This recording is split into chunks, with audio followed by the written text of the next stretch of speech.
listos, comenzamos. Listo, bueno, pues muy buenos días, hermanos, ¿cómo están? ¿Bendecidos? ¿Bien? ¿Qué tal? ¿Se gozaron en la alabanza? Amén. Qué bueno, la verdad es de que no cabe duda que la presencia del Señor pues llena este lugar, ¿verdad? Y sobre todo, mis hermanos, ya saben que cuando se alaba, háganlo con todo su corazón, ¿verdad? O sea, si gustan, a veces se puede danzar, se va con movimientos cadenciosos, todo, acuérdense, con prudencia y en orden, como dice el apóstol Pablo, todo se haga con prudencia y en orden. Entonces, pues cuando vengan aquí, ya saben, adoren a Dios, porque están adorando al Señor, Amén. a Dios, ¿sí? Adórenlo, canten, levanten sus manos, aplaudan, o sea, que se note, mis hermanos, que en verdad están adorando al Señor, al Dios Todopoderoso, amén. Amén. Pues bueno, vamos a continuar, vamos a la palabra. Les pido, mis hermanos, que abran sus Biblias en la primera carta de Juan, primera de Juan, capítulo 2. Primera de Juan, capítulo 2. Vamos a leer los versos 18 y 19. Primera de Juan 2, 18 y 19. Cuando lo tengan, ya saben, un fuerte amén. Amén. ¿Listos? Amén. Sale. Vamos a leer la palabra. Dice la palabra en el nombre del Padre, del Hijo y del Espíritu Santo. Dice, hijitos. A mí me encanta cuando leo esto así, que cómo nos habla Dios. Hijitos. Ya es el último tiempo, y según vosotros oísteis que el anticristo viene. Así ahora han surgido muchos anticristos. Por esto conocemos que es el último tiempo. Salieron de nosotros, pero no eran de nosotros, porque si hubieran sido de nosotros, habrían permanecido con nosotros. Pero salieron para que se manifieste que no todos son de nosotros. A ver. Vamos a orar. Padre, te damos gracias, Señor, por este tiempo que tú nos regalas, Señor, que tú has preparado para nosotros. No es una casualidad que estemos aquí el día de hoy. Señor, tú tienes un mensaje para nosotros. Te pedimos, Señor, que tu Espíritu Santo, Señor, nos hable, nos ilumine nuestro entendimiento, nos haga entender y comprender tu palabra, Señor, que sea tu Santo Espíritu, Señor, quien nos guíe, nos instruya, nos redarguya, nos enseñe, Padre. Y, Señor, te pido gracias, Señor, para desarrollar el mensaje, que seas tú hablando, Señor, no yo, no los pensamientos de mi corazón, sino tú, Señor, a tu pueblo, para edificación de nosotros. En el nombre de Jesús, amén y amén. Vamos a leer de nuevo. Hijitos, ya es el último tiempo. Y según vosotros oísteis que el anticristo viene, así ahora han surgido muchos anticristos. Por esto conocemos que es el último tiempo. Salieron de nosotros, pero no eran de nosotros, porque si hubieran sido de nosotros, habrían permanecido con nosotros. Pero salieron para que se manifieste que no todos son de nosotros.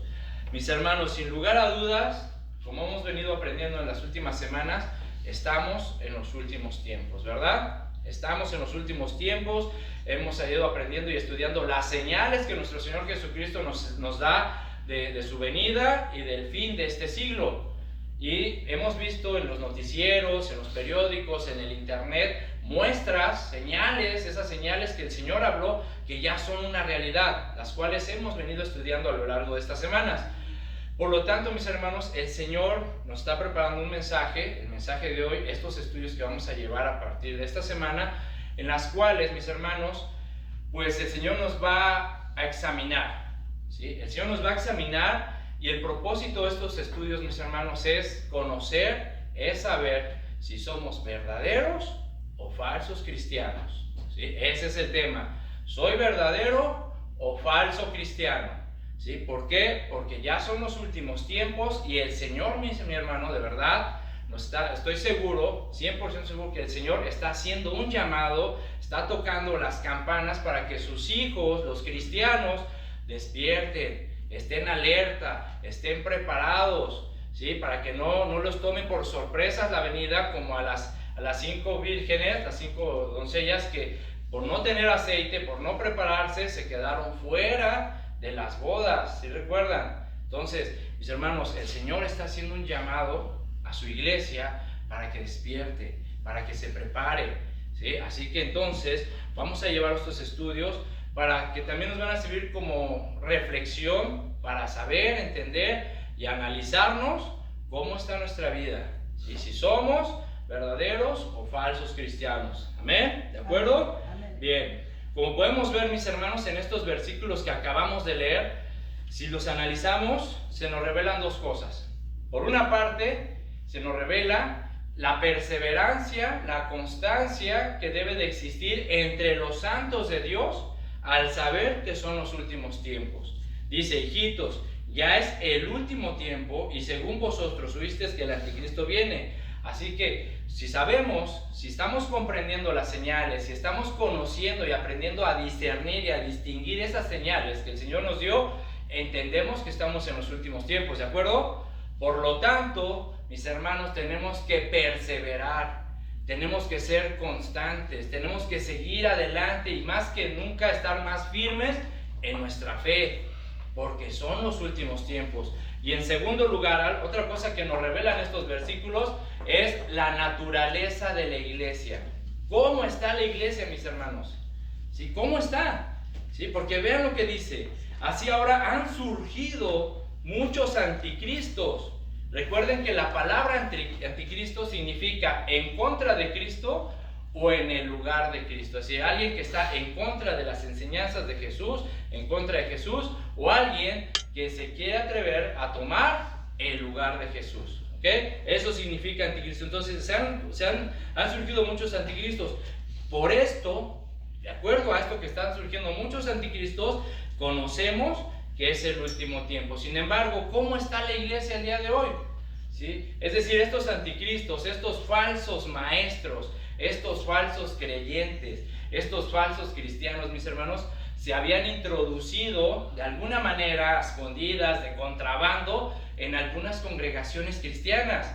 Pero lo habían hecho, mis hermanos, con una falsa profesión de fe. Es decir, su fe no era sincera. La intención de estos falsos creyentes que se habían introducido en las congregaciones cristianas en aquellos tiempos, su fe no era sincera, no era verdadera. Ellos no se congregaban con la intención de aprender, de obedecer, de que su vida cambiara, fuera moldeada por la palabra de Dios, por la voluntad de Dios, sino simplemente se habían introducido ¿para qué? Pues para causar divisiones, para meter sus ideas, para tratar de ver la oportunidad de mezclar sus herejías, ¿sí? Entonces, ¿por qué? Porque dice, salieron de nosotros, pero no eran de nosotros, ¿sí? Es decir, estas personas, mis hermanos, jamás fueron genuinos creyentes, jamás participaron de la verdadera fe o lo que conlleva la vida cristiana. O sea, ellos no tenían la intención de ser moldeados y guiados por la voluntad de Dios, ¿sí? Sino, como vemos, ellos simplemente, mis hermanos, querían ver qué conseguían, ¿sí?, de la iglesia, ¿sí?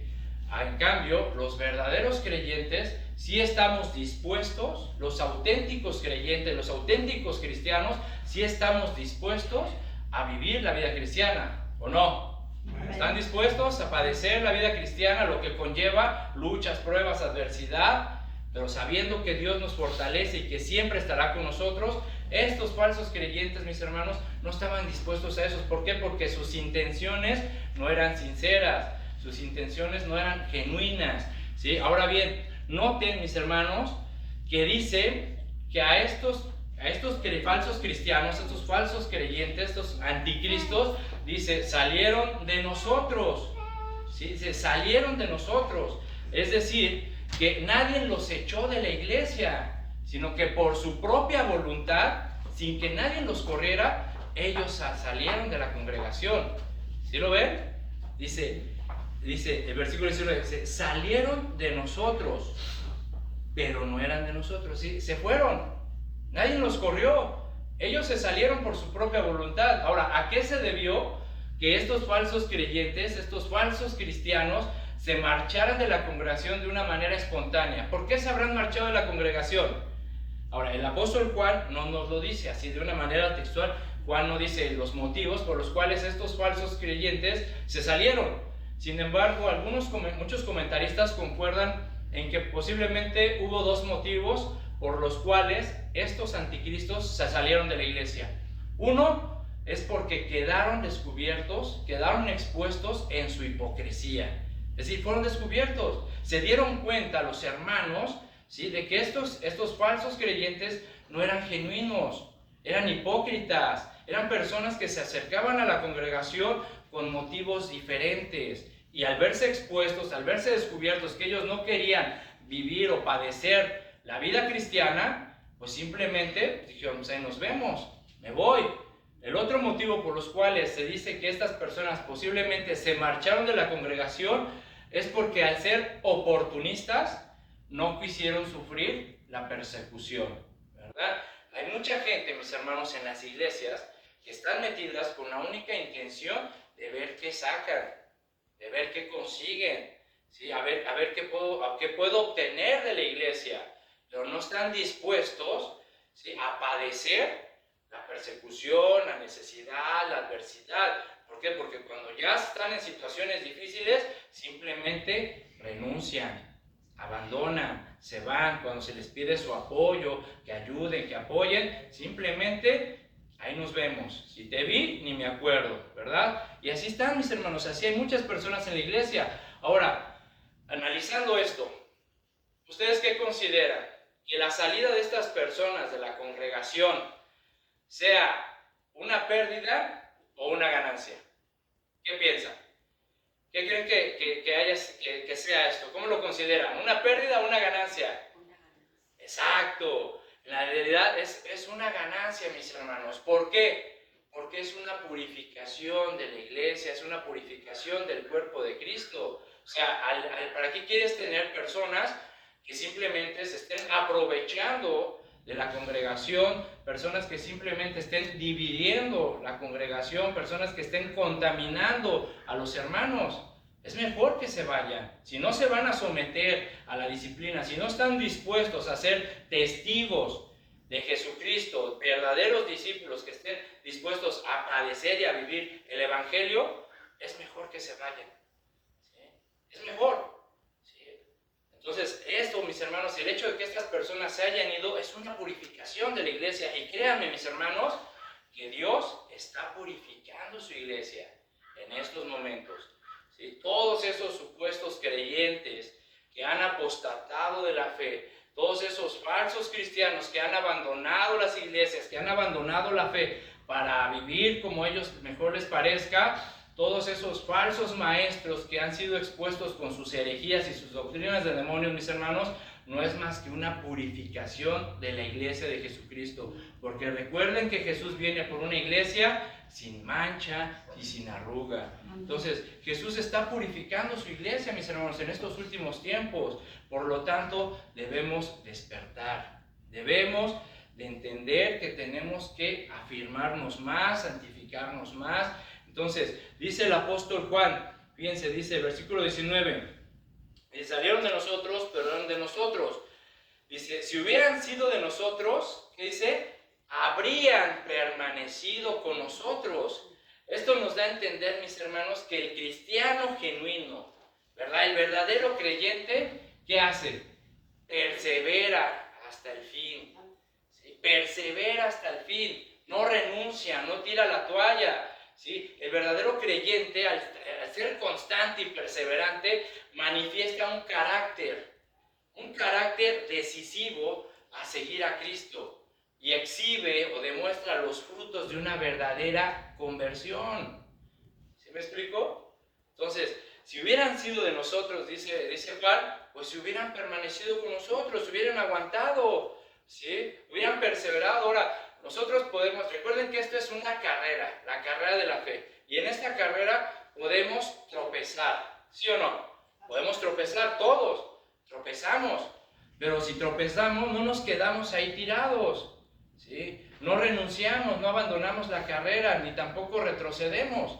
Sino el Señor nos levanta y tenemos que seguir, y seguir, y seguir. Y te vas a tropezar 1, 2, 3, 4, 1000 veces. Pero no te detienes, sigues adelante, sigues perseverando a llegar a la meta, ¿sí? No te quedas, ni tiras la toalla, ni renuncias, ni te vas, ni retrocedes. Entonces, tanto el falso como el verdadero cristiano, mis hermanos, se dan a conocer, ¿sí? Se dan a conocer.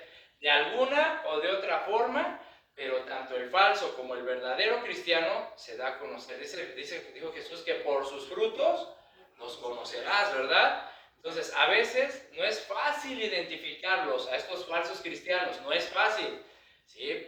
Pero al final, mis hermanos, su verdadera naturaleza sale a la luz, porque para el Señor no hay nada oculto, y tarde o temprano el Señor expone los verdaderos motivos del corazón de estas personas. Recuerden, 2 Timoteo 3:5, que dice: tendrán apariencia de piedad, pero negarán la eficiencia de ella. Es decir, muchos dicen amar a Dios, muchos dicen respetar a Dios, pero con su conducta, con su manera de vivir, con lo que hacen, están demostrando lo contrario.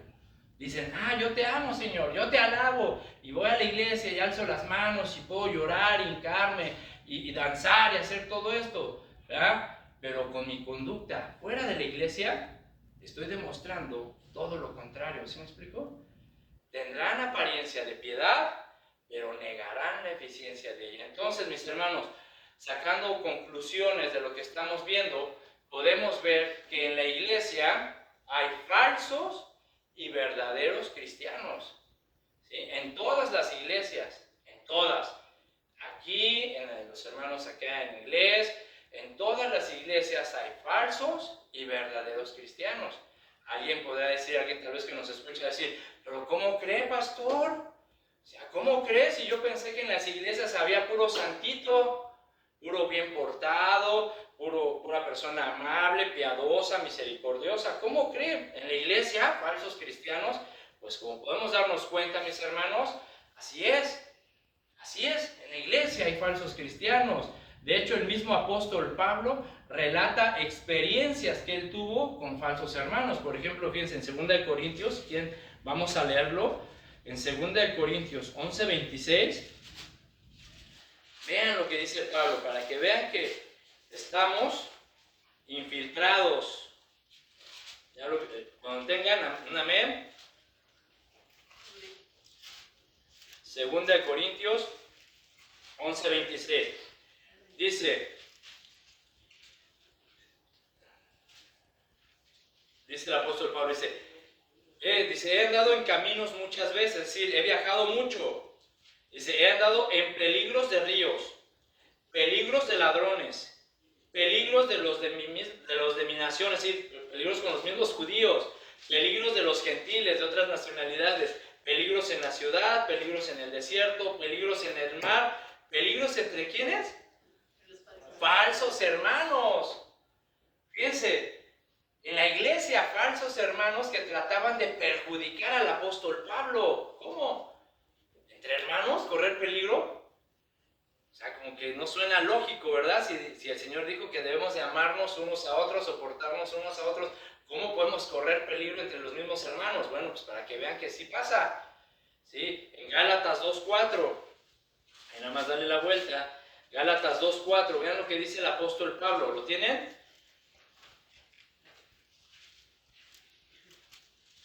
Gálatas 2:3. Dice, vamos a leer desde ahí. Dice, mas ni aun Tito, que estaba conmigo, con todo y ser griego, fue obligado a circuncidarse. Y esto a pesar de los falsos hermanos introducidos a escondidas, que entraban para espiar nuestra libertad que tenemos en Cristo, para reducirnos a esclavitud. ¿Cómo ven? Ahí está. ¿Ya ven? ¿Cómo entre la iglesia hay falsos hermanos que simplemente se meten a escondidas? ¿Sí? ¿Para qué dice? Para espiar, ¿sí? Para ver qué pueden sacar, para buscar la oportunidad para meter sus ideas, sus doctrinas, sus pensamientos, para tratar de dividir, ¿verdad? Porque dice aquí, que pues, se metían para espiar nuestra libertad que tenemos en Cristo, para reducirnos a esclavitud, para poner más cargas. Para decir, no, eso está mal, no, al Señor le gusta esto, no, el pastor está equivocado, lo que dice Dios es que debemos de hacerlo así, ya sea. O sea, generalmente esos falsos hermanos son los que menos se someten a la disciplina del pastor o de la iglesia, son los que generalmente están criticando más, los que están más inconformes. ¿Sí me explico? Son los que tratan de dividir más a la congregación. ¿Por qué? Porque solamente se meten para ver qué puedo sacar, a ver dónde puedo meter mi doctrina, mis pensamientos, mis ideas y dividir. ¿Sí? ¿Ven? Entre falsos hermanos introducidos en la iglesia. Entonces, sí vemos, mis hermanos, y estamos observando cómo esta variante, esta diferencia entre falsos y verdaderos cristianos es algo que sucede en todas las iglesias. Posiblemente aquí también hay. Sí, posiblemente aquí también hay, aunque nuestra congregación no es tan grande como otras, pero posiblemente aquí puede haber uno, dos, no sé, falsos cristianos. Y es lo que vamos a ver. ¿Sí? Y estos estudios son con el propósito de que nos arrepentamos. Que realmente consideremos nuestra vida cristiana y nos afirmemos, que decidamos. ¿Sí? Entonces, ahora, estos falsos cristianos, ¿sí? Puede ser que pasen desapercibidos, ¿verdad? O sea, puede ser que a lo mejor no nos cueste trabajo identificarlos. ¿Por qué? Porque están bien camuflajeados. O sea, acuérdense, son lobos vestidos de ovejas. Por ahí el Señor también dio una parábola del trigo y la cizaña. Si saben, o sea, los que conocen el trigo y la cizaña, sepan que la rama son igualitas, son parecidas, ¿verdad? ¿Sí las han visto, el trigo y la cizaña? ¿Sí las han visto o no? ¿No? Bueno, las espigas son parecidas. La única diferencia es de que pues una sí lleva la semillita o eso que viene adentro y la otra no. Pero así ves las espigas y puedes confundirte entre una cizaña o la espiga del trigo. Entonces, a veces nos va a costar trabajo identificarlos, ¿verdad? Porque están bien camuflajeados. Pero sepan una cosa, ¿sí? Que llegará un momento en el que estos falsos creyentes serán expuestos. ¿Sí? Serán expuestos, serán exhibidos. Y si no es en estos tiempos, en este mundo, ¿sabes dónde serán exhibidos? Cuando se presenten delante de Cristo. En ese momento, cuando ellos lleguen delante del Señor, delante del trono, ahí el Señor los exhibirá para vergüenza de ellos. Fíjense, vamos a Mateo, en Mateo 7,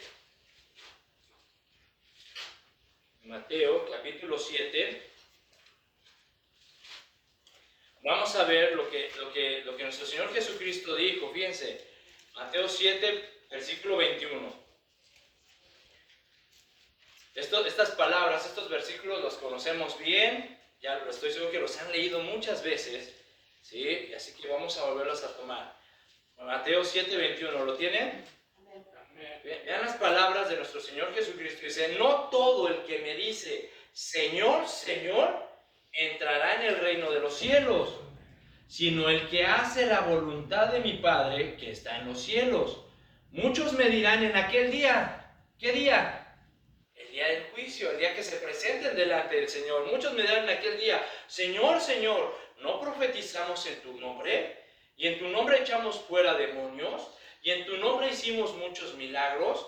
Y entonces les declararé, nunca os conocí, apartaos de mí, hacedores de maldad. Fíjense nada más, mis hermanos, en el contexto que antecede a estas palabras de Jesús, si tú lees el capítulo 6, más desde el 5, si tú le das seguimiento desde el 5, 6, hasta llegar a estas palabras, el Señor está concluyendo un excelente sermón que tiene por objetivo enseñar la indispensable necesidad que tenemos.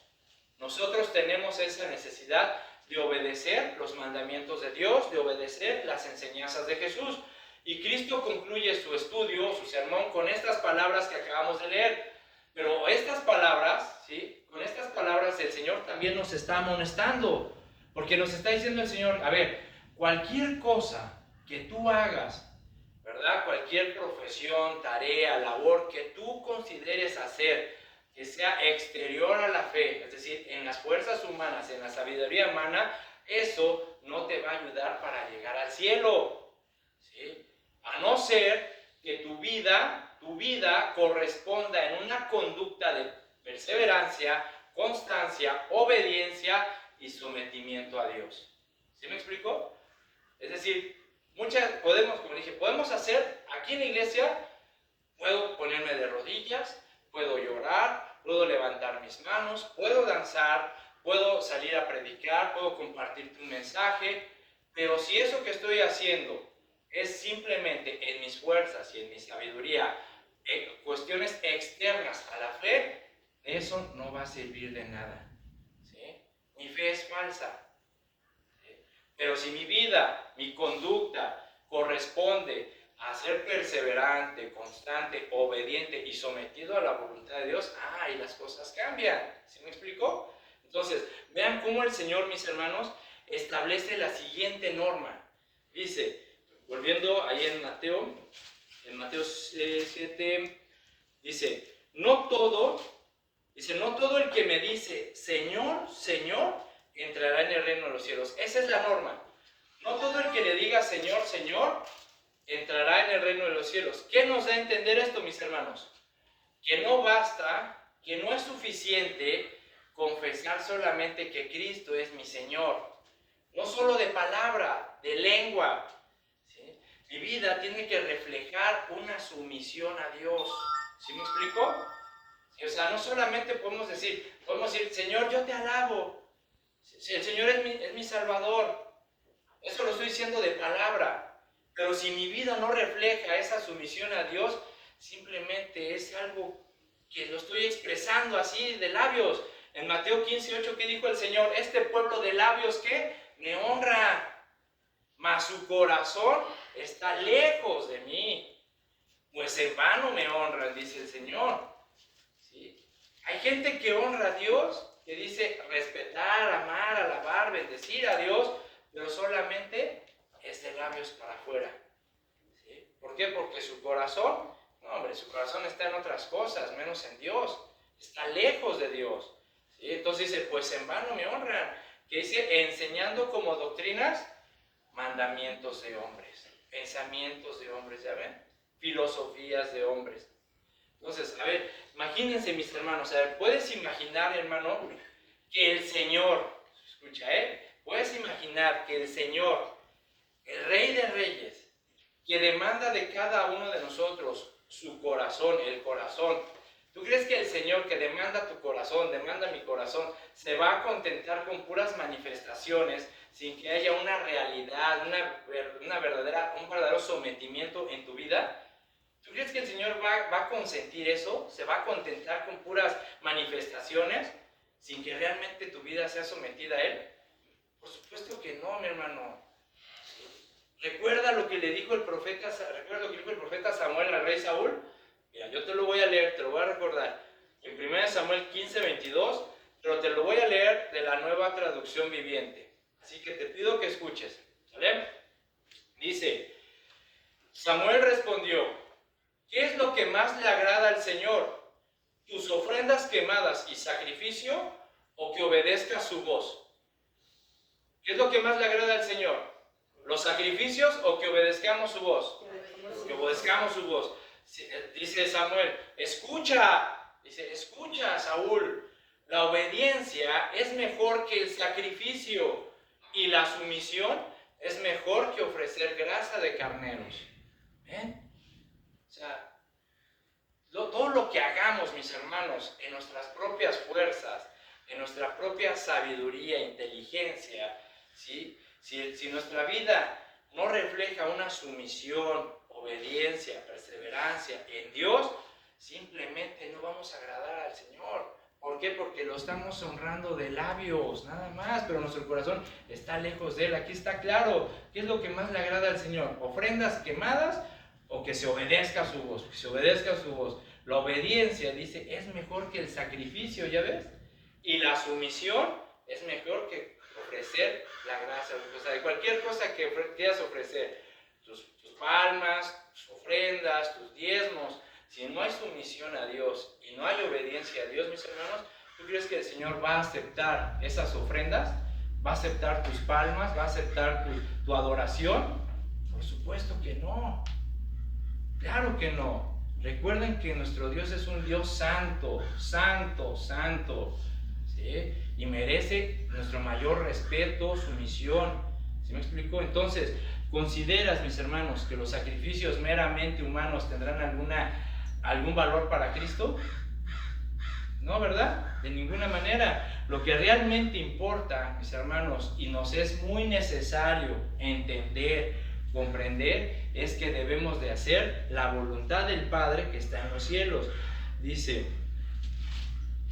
no todo el que me dice Señor, Señor, entrará en el reino de los cielos, sino el que hace la voluntad de mi Padre que está en los cielos. Ahora, ¿cuál es la voluntad del Padre que está en los cielos? ¿Cuál será la voluntad del Padre? ¿Sí? Que creamos en Cristo como nuestro Salvador, que tengamos arrepentimiento de nuestros pecados, que vivamos una vida santa, que nos amemos unos a otros. En pocas palabras, la voluntad de Dios es nuestra santificación.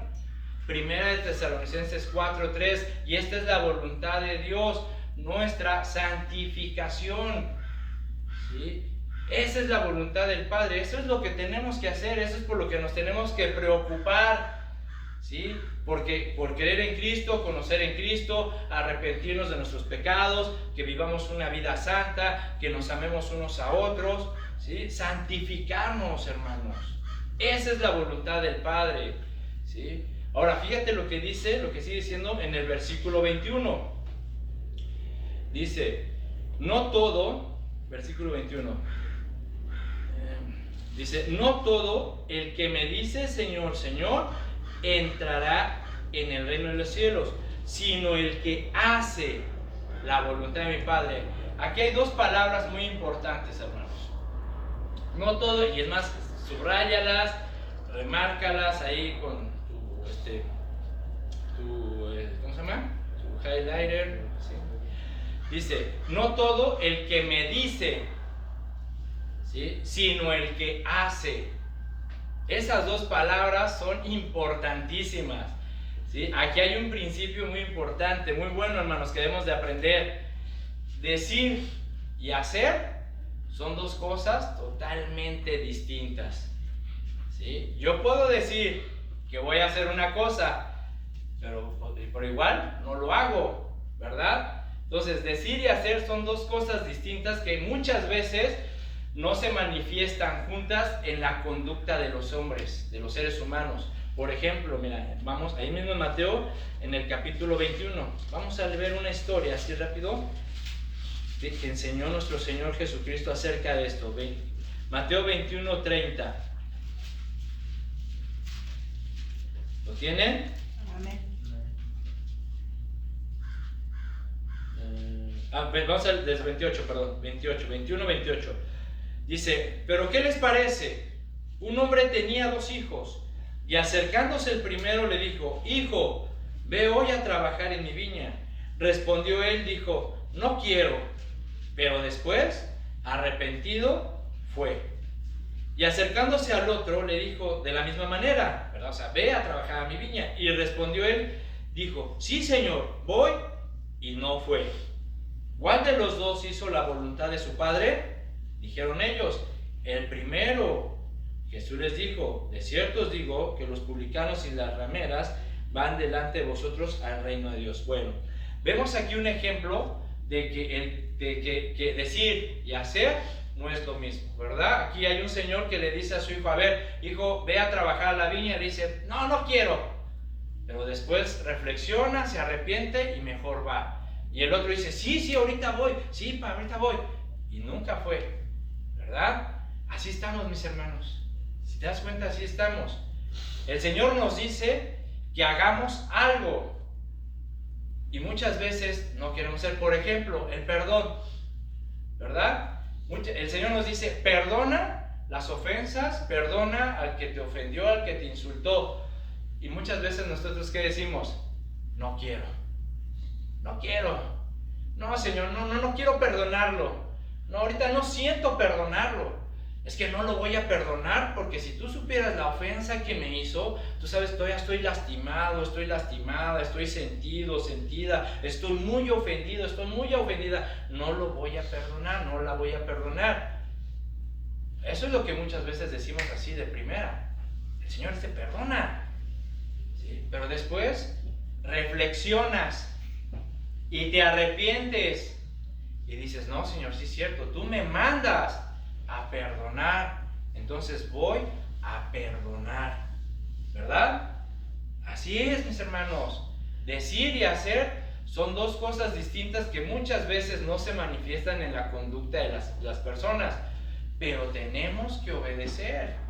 Porque ¿qué tal si tú dices, sí, Señor, lo perdono, ok, te perdono, pero no es sincero, y a cada rato estás recordando la ofensa y recordando la ofensa y sacándolo y sacándolo y sacándolo y queriendo armar un rompecabezas con piezas que no concuerdan, y lo único que estás haciendo es atormentarte, ¿sí? Entonces, cuando se va a perdonar, simplemente perdonas. ¿Por qué? Porque el Señor te ordena que debes perdonar. Si tú no perdonas, entonces eres muy orgulloso o muy orgullosa.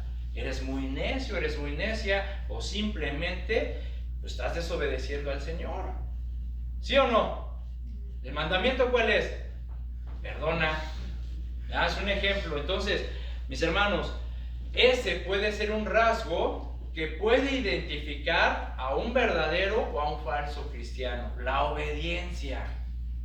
La obediencia. ¿Sí? Un verdadero cristiano obedece al Señor. No lo entiendo, no sé por qué me lo pides, no es de que no lo sientas, simplemente, Señor, te obedezco, ¿sí? Y someto todo lo que estoy sintiendo, tal vez no comprendo. Acuérdense de ¿cómo se llama? A ver, se me fue el nombre. El que estuvo en el gran pez, ¿cómo se llama? Jonás, gracias, hermano. Jonás, acuérdense de Jonás. ¿Qué le dijo el Señor? Ve a Nínive a predicar. ¿Y qué hizo él? No quiero, y ahí me voy. ¿Y qué le pasó? ¿No quieres? Dice el Señor, ¿no quieres? Órale, pues vas a ir, porque yo te estoy mandando a ir. Y al final lo hizo. O sea, pero tuvo que pasar consecuencias. Entonces, mis hermanos, es mejor la obediencia, ¿sí? Ese es un rasgo para identificar un verdadero o un falso cristiano, la obediencia. Regresando a Mateo, al capítulo 7, versículo 22. Observen, ahora vamos a observar la apelación de estos falsos creyentes. Piensen sus argumentos de ellos. Dice, muchos me dirán en aquel día, cuando se presenten delante del Señor, Señor, Señor, dice, ¿no profetizamos en tu nombre? A ver, Señor, pero ¿cómo que no voy a entrar al reino, Señor? Si yo predicaba tu palabra, yo compartía tu palabra, yo daba estudios bíblicos, era líder de una célula, yo salía a evangelizar, yo era pastor o pastora, ¿sí? Y en tu nombre, el Señor, dimos los mensajes. Sí, dice el Señor, puede ser que sí, sí profetizabas en mi nombre. Pero ¿sabes una cosa? El hecho de que mucha gente profetice en su nombre no significa que realmente Dios los haya enviado a predicar su mensaje, sino que simplemente muchas personas, esos falsos creyentes, usan el nombre de Jesús para anunciar sus mensajes, sus doctrinas, el engaño de sus corazones, ¿sí? Profetizan y enseñan doctrinas de hombres. Fíjate, en Jeremías 23, vean cómo Dios condena esto, mis hermanos. Jeremías capítulo 23. ¿Sí? Jeremías 23, versículo 21. ¿Lo tienen? Amén. Ok, dice, vean lo que dice el Señor. Dice, no envié yo a aquellos profetas, pero ellos corrían, ellos se emocionaban, salían. Yo no les hablé, mas ellos, ¿qué dice? Profetizaban. Yo no les hablé, dice el Señor, ellos profetizaban. Versículo 22, pero si ellos hubieran estado en mi secreto, vean mis hermanos, eso es importante. Dice el Señor, pero si esos falsos, esos profetas que salieron a predicar, que yo no les hablé, si ellos hubieran estado en mi secreto, habrían hecho oír mis palabras a mi pueblo. Esto de estar en el secreto habla de comunión con Dios. O sea, si esos profetas que salieron hubieran tenido comunión con el Señor, hubieran tenido comunión con Dios, entonces Dios sí les hubiera dado palabra. ¿Para qué? Para ir a predicar, para ir a anunciar. ¿Sí? Dice, pero si ellos hubieran estado en mi secreto, habrían hecho oír mis palabras a mi pueblo y lo habrían hecho volver de su mal camino y de la maldad de sus obras. Este es el propósito por el cual predicamos la palabra, hermanos. ¿Sí lo ven? ¿Cuál es el propósito? Hacer que la gente se vuelva de su mal camino y de la maldad de sus obras. Es decir, nosotros predicamos la palabra para que la gente se arrepienta de sus pecados. ¿Sí? Ese es el propósito de predicar el evangelio, que la gente reconozca su maldad, reconozca que va por mal camino y que se arrepienta. ¿Sí? Ese es el propósito. Dice, versículo 23, ¿soy yo Dios de cerca solamente, dice Jehová, y no Dios desde muy lejos? Analicen las preguntas, ¿eh? ¿Se ocultará alguno, dice Jehová, en escondrijos que yo no lo vea? ¿No llevo yo, dice Jehová, pero no lleno yo, dice Jehová, el cielo y la tierra? Yo he oído lo que aquellos profetas dijeron, profetizando mentira en mi nombre, diciendo, soñé. ¿Ven? O sea, ¿ven esos falsos profetas que solamente utilizan el nombre del Señor, de Dios, para descargar el engaño a sus corazones? El Señor escucha lo que estos dicen, pero predican mentiras. Yo no los mandé, yo no les dije que fueran a predicar, porque si me hubieran conocido y hubieran estado en mi secreto, yo les hubiera dado palabra para que hicieran volver a mi pueblo de su mal camino y se arrepintieran. Pero estos vienen simplemente a decir sus doctrinas, sus filosofías, el engaño a sus corazones, y dicen, soñé, hermanos, el Señor me dio una palabra, y empiezan a decir sus cosas. ¿Sí? Tuve un sueño, una visión, hermanos, el Señor me dijo y que les dijera a ustedes, fíjate a ti. A ver, primero, ¿estuviste en el secreto del Señor? Le preguntaría yo. Por eso, hermanos, es importante que no nos comamos todo lo que escuchamos, ¿sí? No todo, por muy bonito que suene, por muy poderoso, es de Dios. Aquí lo está diciendo claramente el Señor. Yo no les di palabra. Ellos salieron corriendo ahí a predicar, a decir, pero no los conozco, ¿sí? Pues continuamos. Dice el versículo 22, Mateo. ¿Qué dice? Versículo 22 en Mateo. Dice, muchos me dirán en aquel día, Señor, no profetizamos en tu nombre, Señor, y en tu nombre echamos fuera demonios, y en tu nombre hicimos muchos milagros. O sea, bueno, eso también es posible, ¿verdad? Muchos pueden expulsar demonios, hacer milagros, pero eso no significa que Dios esté con esa persona, ¿sí? O sea, eso no significa que el hecho de que una persona eche fuera demonios o haga un milagro significa que realmente, ¿sí?, es un verdadero hijo de Dios. Recuerden a Judas Iscariote, el traidor. Él también echó fuera demonios, ¿sí o no? Él también sanó enfermos. Él también hizo milagros en el nombre de Jesús, pero no era un verdadero discípulo de Jesús. Jamás se convirtió, jamás reconoció a Jesús como su Salvador, pero hacía milagros, sanaba enfermos, expulsaba demonios en el nombre de Jesús, ¿sí o no? ¿Ya? Pero ¿cómo era el carácter de Judas? ¿Cómo era su carácter? ¿Qué dice la Biblia? ¿Cómo era Judas? ¿Sí? En Juan 12:6, ¿qué dice? Dice que era un ladrón. ¿Sí? ¿Recuerdan? O sea, ese pasaje es cuando esta María rompe un perfume muy caro y unge los pies del Señor y después enjuga sus pies con sus cabellos. Y ahí estaba Judas. ¿Y qué dijo Judas? Pero el perfume era muy caro. Así uno de esos Chanel como el que tú te compras, así, no, caro, ¿verdad? Los enjuga sus cabezas. ¿Y qué dijo Judas? ¿Para qué se desperdició ese perfume? Mejor lo hubiéramos vendido y con lo que se vendía, con el precio, hubiéramos ayudado a los pobres. Mira qué buen corazón tenía Judas, ¿verdad? Hubiéramos ayudado a los pobres, les hubiéramos dado despensas. Señor, ¿no piensas en la gente necesitada? Pero su corazón no era sincero, porque dice que él llevaba la bolsa, era el que administraba. Y que también le pellizcaba y decía, no, vénganos a tu reino, que a ver, lo vendemos en tanto para acá, tanto para allá y tanto para mí, ¿verdad? O sea, era un ladrón, no era sincero, pero hacía milagros, expulsaba demonios. Entonces, mis hermanos, sí entendemos que el hecho de hacer sacrificios, predicar la palabra, expulsar demonios, hacer milagros, no sirve de nada si nuestras vidas no están sometidas en santidad y obediencia a Dios. ¿Sí lo estás comprendiendo? ¿Sí, ¿Sí o no? Sí. Entonces, tenemos que someternos, hermanos. Tenemos que ser obedientes a Dios. ¿Sí? Ahora, déjeme decirte una cosa. La gracia de Dios y el amor es lo mejor, el camino más excelente para un verdadero cristiano. La gracia de Dios y el amor.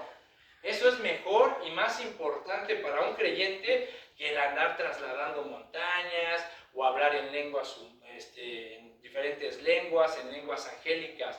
El mismo apóstol Pablo lo dijo en 1 Corintios 13:1. ¿Recuerdan? Que dijo, si yo hablase en lenguas humanas y en lenguas angélicas y no tengo amor, soy como un metal que resuena nada más. Si no tengo amor. Que dijo, si tuviera profecía, o sea, si yo tuviera palabra, si tuviera entendimiento de los misterios y de todas las ciencias, y si aún tuviera la fe para mover montañas y trasladar los montes de un lado a otro, pero no tengo amor, dice, nada soy.